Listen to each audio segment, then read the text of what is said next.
Bien, donc je vais vous parler du bilan d'extension dans le cancer de la prostate. Alors pourquoi? Parce que d'une part, il y a eu des mises à jour, modifications en 2022 de nos recommandations. Et puis là, cet été, il y a un nouvel examen qui devient utilisable beaucoup plus simplement qu'avant. Je fais un peu de teasing pour la fin de la présentation. Alors, euh, en ce qui concerne le cancer de la prostate, qu'est-ce que vous devez connaître?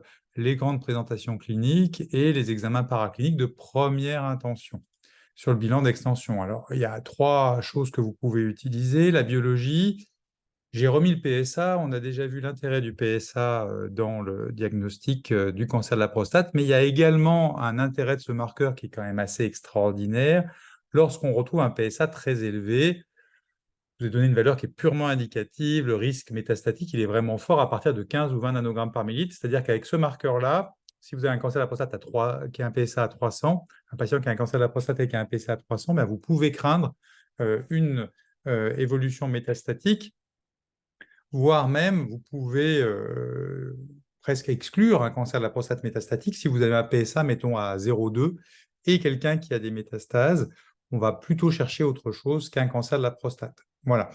Donc ça, c'est le premier item biologique que vous pouvez utiliser. Le deuxième, c'est la créatinine sanguine. Sur des tumeurs localement avancées, on le verra dans le bilan d'extension, on peut avoir de temps en temps la créatinémie qui est élevée. Donc, il faut toujours penser, de toute façon, chez tous les patients qui ont des problèmes de prostate, toujours penser quand même à faire un dosage de créatinine sanguine de principe. Alors, le bilan d'extension, il va être différent suivant le groupe à risque qu'on va avoir justement sur notre PSA, on l'a déjà trouvé, sur le gradisup, donc les données de la biopsie, et sur le stade clinique. Alors, vous savez que pour le CN, vous n'avez pas à connaître le stade TNM. Donc là, je vous les ai donnés parce que je trouve que c'est plus simple de les présenter comme tels, puisque un cancer non palpable, c'est un T1C. Mais vous pouvez traduire ce tableau, c'est pour ça que je vous ai mis les explications en dessous, eh bien, le faible risque, c'est un PSA inférieur ou égal à 10 et un grade ISUP 1 et un stade clinique de tumeur soit non palpable, soit qui atteint moins d'un lobe. Le risque intermédiaire, c'est le PSA entre 10 et 20 ou l'apparition d'un grade ISUP 2 et 3 ou le stade clinique T2B. Et le risque élevé, c'est si le PSA dépasse les 20 nanogrammes par millilitre, si on a du grade ISUP 4 ou 5, ou si on a un stade clinique T2C et supérieur. Donc, vous voyez que c'est relativement simple et ça va définir trois groupes à risque. Ces groupes à risque sont importants à la fois pour le traitement. Alors, normalement, ce traitement, il va être moins important au programme de l'ECN. En revanche, le bilan d'extension, il reste dans le bilan de l'ECN et vous allez voir qu'en fonction du groupe à risque, eh bien, on ne va pas faire exactement les mêmes examens. Voilà un petit peu la traduction de ce que je viens de vous dire. Les patients à faible risque, quels sont les examens qu'on va pouvoir faire? Alors, je vous les ai. Alors là, le tableau, il est clairement celui des recommandations. J'ai juste essayé de les traduire de façon la plus compréhensible possible pour vous, puisque parfois, il y a des items qui sont utilisés dans les recommandations qui ne sont pas bien clairs. Ce que vous pouvez retenir déjà, c'est que l'IRM prostatique ou pelvienne, en réalité, c'est le même examen. Quand on fait une IRM aujourd'hui avant un diagnostic de cancer de la prostate, je vous ai expliqué pourquoi c'était très important de ne le faire que chez les gens chez qui on suspectait un cancer de la prostate. On va certes, le radiologue va certes regarder la prostate et nous dire, voilà, il y a des zones plus ou moins suspectes, ce qu'on appelle le score PIRATS, de suspicion de cancer. Et puis, il va également nous dire, et en plus, dans le petit bassin, on voit ou pas des ganglions. Donc ça, c'est un élément important. Ça vous explique pourquoi le scanner a beaucoup perdu d'intérêt. J'y viendrai ensuite. Donc, IRM prostatique, IRM pelvienne, j'aurais presque pu les mettre dans la même case, mais je voulais simplement que les choses soient bien claires pour vous. Chez les patients, quel que soit le risque, finalement, en général, on l'a fait avant.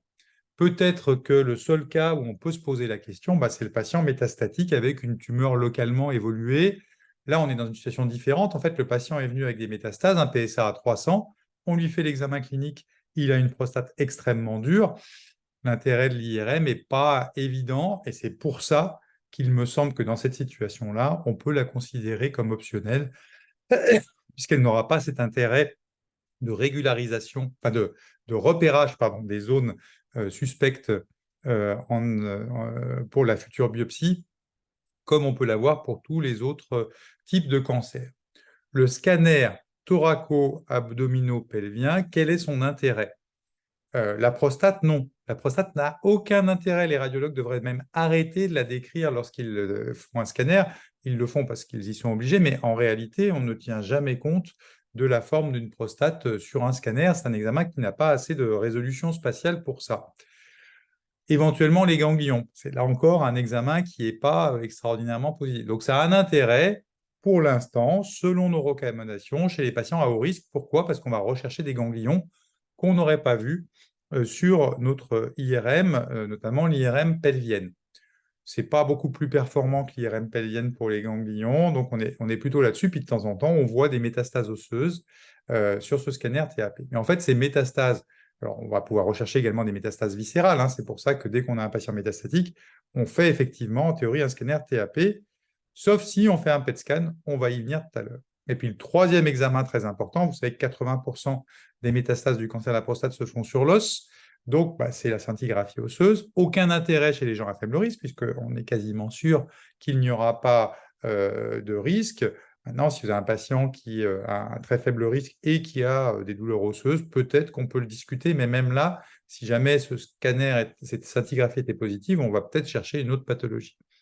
Pour le risque intermédiaire, pour le haut risque, alors notamment si on a un grade ISUP3, pour le risque intermédiaire, oui, on va partir sur une tomoscintigraphie osseuse. Alors, il y a finalement une exception qui va arriver, c'est pour ça que je vous ai indiqué qu'on vient juste d'avoir la notion qu'on allait pouvoir maintenant faire des PET scans au PSMA sans toutes les réglementations qu'on avait jusqu'à présent, sans toutes les limitations qu'on avait jusqu'à présent.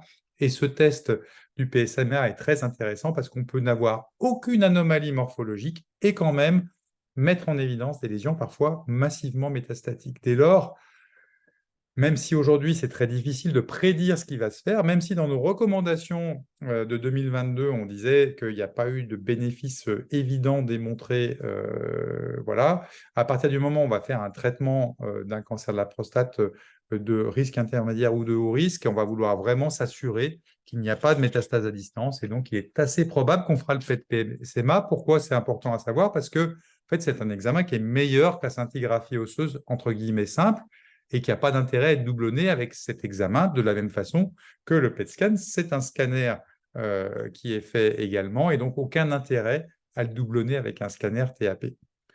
Donc là, j'anticipe un petit peu les choses, en général on ne le fait pas, mais pour l'instant, retenez qu'il est optionnel, mais je suis prêt à parier que dans l'année qui vient, il y aura une modification de cet élément-là.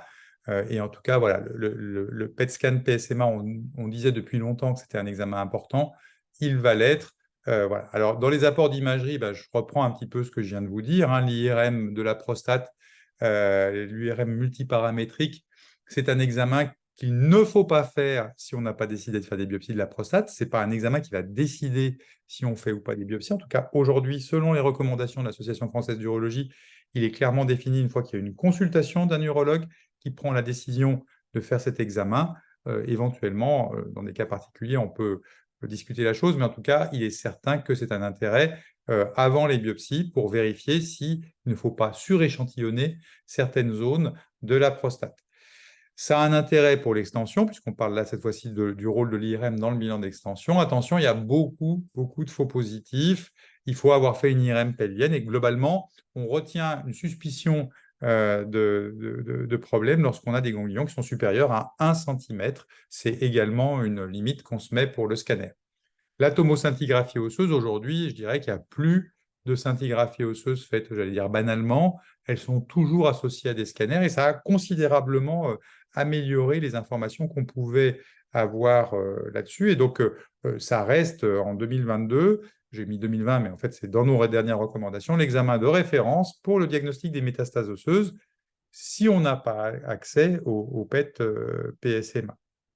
Le scanner, donc aucun intérêt de l'analyse scanner de la prostate. Par contre, ça peut montrer, comme vous voyez sur ce déroulé de clichés, ça peut montrer une urétérohydronéphrose liée à un envahissement ganglionnaire ou prostatique de la vessie. Donc, ça a cet intérêt-là. Maintenant, une échographie simple permet de le montrer. Donc, c'est vrai que le scanner a finalement relativement peu de place dans le bilan d'extension du cancer de la prostate. Et donc, le TEP scan, le TEP scan à la fluorocholine qu'on pouvait faire jusqu'à présent, c'est un examen sur lequel on avait beaucoup d'espoir, puis finalement qui nous a relativement déçus, et on était rarement surpris du résultat du PET scan à la fluorocholine. Ce n'est pas vrai du tout, en tout cas aujourd'hui, avec le peu d'expérience qu'on a sur le sujet, avec le PET scan au PSMA, et le fait qu'il soit maintenant largement disponible, à mon avis, va probablement le faire passer dans le bilan d'extension, au moins pour les formes à haut risque, quasiment, de mon point de vue, relativement certain. Voilà, donc c'est cette information-là que je voulais vous donner en plus.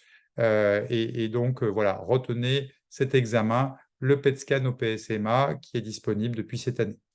Je vous remercie de votre attention.